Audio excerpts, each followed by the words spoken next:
Capcom's been killing it, guys, with Monster Hunter Wilds. 8 million copies sold in 3 days? Almost 1.4 million peak on Steam DB? You'd think the game is flawless, but it ain't. Gameplay-wise, as a Monster Hunter game, it's great, actually. I really do enjoy it. But from a technical standpoint, it's a bit of a disaster. From the graphics looking outdated at times, to technical and performance issues, it hasn't been great. The game can be very GPU and CPU heavy, and I've been working on this video to examine just how CPU demanding the game really is across multiple generations of Ryzen processors. This is just a collection of processors that I've purchased over the years, so let's start with my oldest Zen Plus Ryzen 2600 from back in 2018, was it?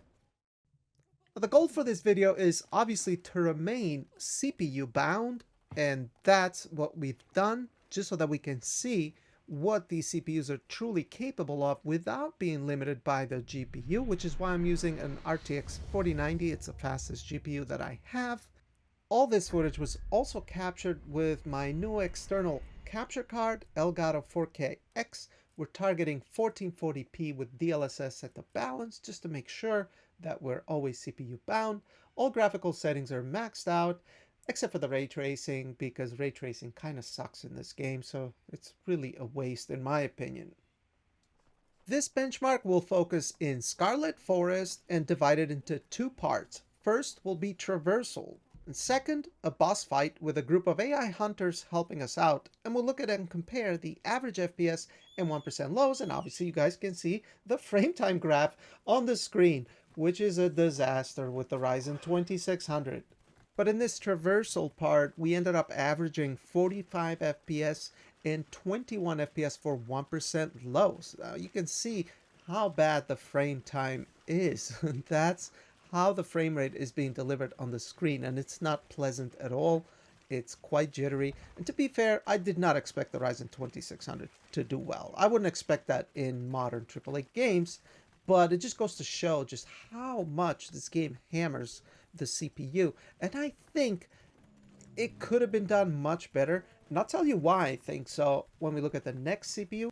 But as you can see, traversal is hammering the Ryzen 2600.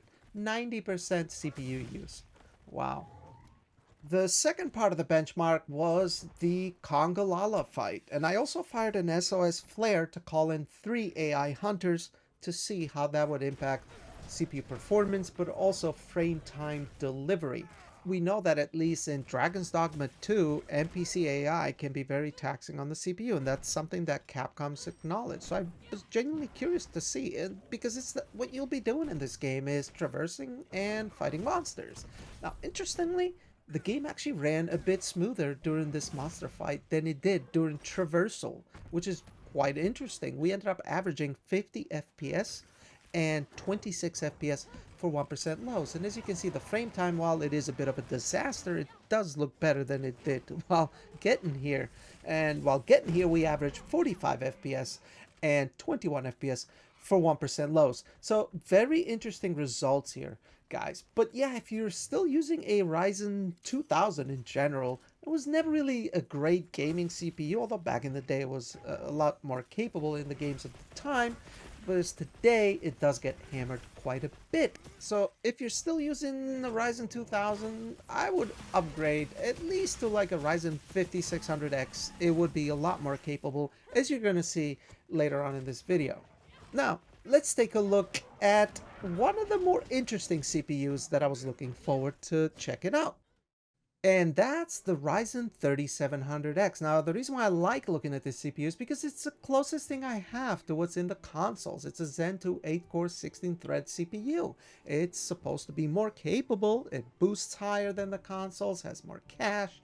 The consoles is like a mobile cut-down variant of the 3700X. However, the consoles are able to maintain 60 in this game. It doesn't look great because it's upscaled from 1080p with FSR1 on the base consoles and PSSR on the PS5 Pro, but that is besides the point. Now, the 3700X does usually run around 60 FPS, But as you can see, the frame times get hammered during traversal. We ended up averaging 58 FPS in the traversal section of the benchmark and 34 FPS on the 1% lows. Sure, a lot more capable than the Ryzen 2600, where we averaged 45 FPS and 21 FPS on the 1% lows, but still, that's why I say that I feel Capcom could have probably done more to optimize the game better on PC, because I feel the CPU is getting hammered a lot more on PC than it is on console, and I wonder why that is. Is it using the decompression block on the consoles and direct storage better on the Xbox? Or is it maybe because the consoles use faster GDDR6 memory? I don't know. But clearly, I've seen similar behavior in Dragon's Dogma 2 as well. Now, in the big ape fight, it was more or less the same thing we saw previously. The game actually ran a bit more fluid here. The frame times were better. We ended up averaging 65 FPS during this fight with 2 AI hunters and 42 FPS on the 1% low. So definitely a much bigger, more noticeable jump on the 3700X than we had on the Ryzen 2600. To be completely honest, this battle actually didn't feel bad to play on the 3700X. It was actually fine. I could see myself playing. I've actually played games with a lot worse performance than this. Actually, this wasn't too bad. But during traversal, yeah, you could definitely feel that very, very shaky frame time. But before we move on to the next CPU, I also wanted to try one more thing and throw a 60 FPS cap, because the 3700X seems to be able to maintain around 60, and could that improve our 1% lows and give us a smoother frame time? And yes, guys, it actually ended up helping us out by setting a 60 FPS cap with RivaTuner Statistics Server, by the way, because if you use the in-game engine one, it sucks. It doesn't work very well. We averaged 59 FPS and we had 50 FPS for 1% lows, which is a pretty decent increase over an uncapped frame rate. But as you can see, the frame time is also a lot more consistent and smoother. So yeah, this actually worked out pretty good. So I would suggest trying it out, see how it works for you. The next CPU on the list is my Zen 3 Ryzen 9 5900X 12-core processor. And in my opinion, this was the processor where AMD kind of stepped it up with gaming performance, especially as it compared to Intel at the time. I felt this processor was actually really good. I still use it to this day. I still think that it works really well for gaming. And in this particular case, yeah, I mean, it's more performant. We ended up averaging 78 FPS in the traversal part, and for 1% lows, we ended up getting 46 FPS. As you can see, when it's compared to the previous Ryzen 3700X, that is quite a noticeable advantage. And as you can see, now the frame times are starting to look a lot better. Although there is still a little bit of jitter here and there, but no stuttering. Ryzen 2600 was the worst. I would say that falls under unplayable for me. But the 5900X falls as it's alright. Okay? It's alright. 3700X, eh. If we now move over to our battle section of the benchmark, we see the same thing. It actually runs a bit smoother now than during traversal. We end up averaging 84 FPS versus 78 FPS during traversal. And for 1% lows, we have 52 FPS during the battle versus 46 FPS during traversal. But as you can see, when compared to the previous two CPUs that we looked at, the 5900X offers a really good gameplay experience, I would say. Even though this game has its own issues, I would say that the 5900X offers a good gameplay experience. And it also puts you in a pretty good position to turn on frame generation without latency hurting you too much, although that can depend on the individual. But I did actually also try setting a 60 frame rate cap with RivaTuner Statistics Server on the Ryzen 5900X, and it actually worked really well. The frame time was smoother. We were able to average 60 FPS, and for 1% lows, it was at 52 FPS during traversal, but also during battle, which was quite interesting. I think a 60 FPS cap might make sense depending on who you are and what your preferences might be. If you value consistency, it actually works quite well in my opinion. Do make sure to use RivaTuner statistics server, by the way, because if you look and see the difference between that or using the in-game engine frame rate cap, the differences are massive. In frame time consistency and 1% lows, it's a night and day difference. So yeah, don't use the in-game engine FPS cap. It doesn't work as well. We're now going to swap platforms to AMD's current AM5 socket with the Ryzen 7 7700X, a very capable gaming CPU whose performance can be very comparable to a Ryzen 5800 X3D in gaming. I also want to apologize because I'm still trying to figure out my new capture card and I chose the wrong audio input, so there will be no more in-game sound. But guys, the 7700X makes a noticeable leap in gaming performance in Monster Hunter Wilds with 88 average FPS in the forest traversal section and 55 FPS in 1% lows. As you can see, when compared to the other CPUs, it's a pretty noticeable jump in performance. And you've been able to get this CPU actually fairly cheap for some time, here in the US anyway. Especially if you live near a micro center, they've been doing motherboard and RAM bundles for pretty cheap, like $400, sometimes even cheaper. So yeah, this is a very smooth gameplay experience, all things considered. If we now swap over to the Congalala fight, the FPS actually doesn't change all that much from previously. It's actually very similar. Maybe these newer CPUs are able to cope with a more demanding traversal section of the game a little bit better. Hard to really say, but I would say it's overall consistent between the two, and turning frame generation would make the experience a lot more fluid visually anyway, although we're not going to focus too much on that because I want to spend the time looking at these CPUs. But yeah, 7700X, very capable.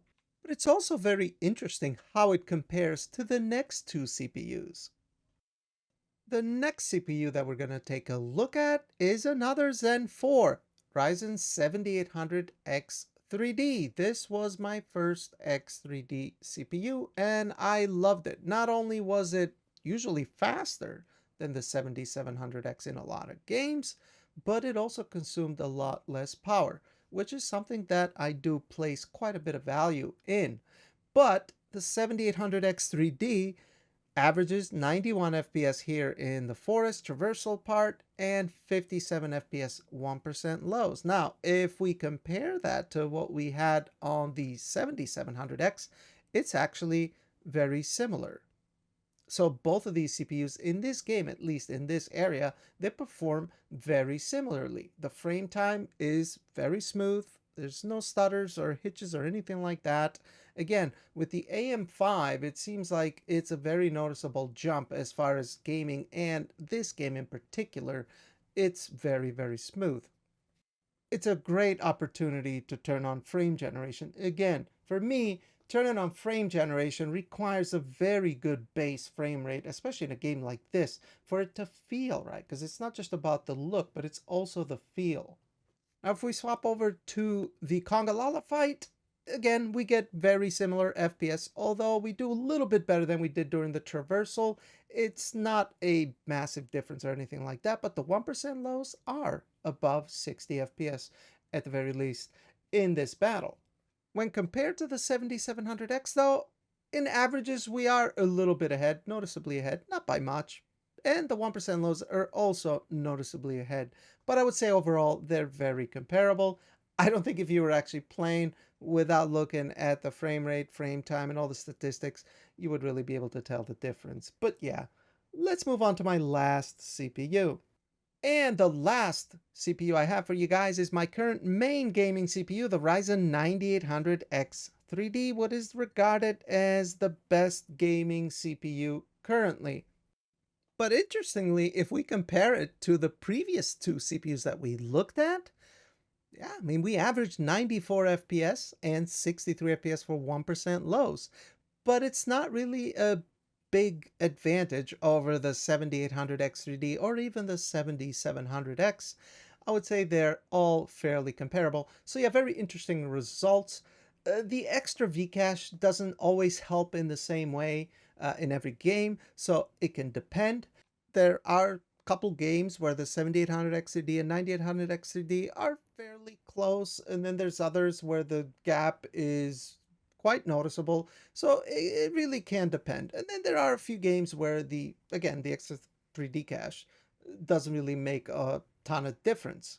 Now, I'm well aware that there's some people that are into the whole CPU tribalism, AMD versus Intel, and I'll talk more about that in a little bit in my conclusion. That's not really me though. I don't really care about tribalism. I like the discussion around different architectures and brands, but the tribalism thing, I find it very off-putting and I never really engage in it.